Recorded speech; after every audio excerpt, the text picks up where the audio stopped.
আসসালামু আলাইকুম, সবাইকে জুম্মা মোবারক। সবাই কেমন আছেন? আজকে জুমার দিন। আমরা সবাই জন্য দোয়া করব।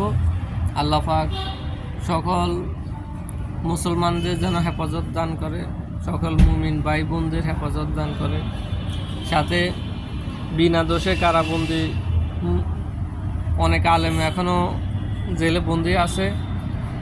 আতাউর রহমান বিক্রমপুরী কেউ যাতে আল্লাহ দ্রুত মুক্তির ব্যবস্থা করে দেয়।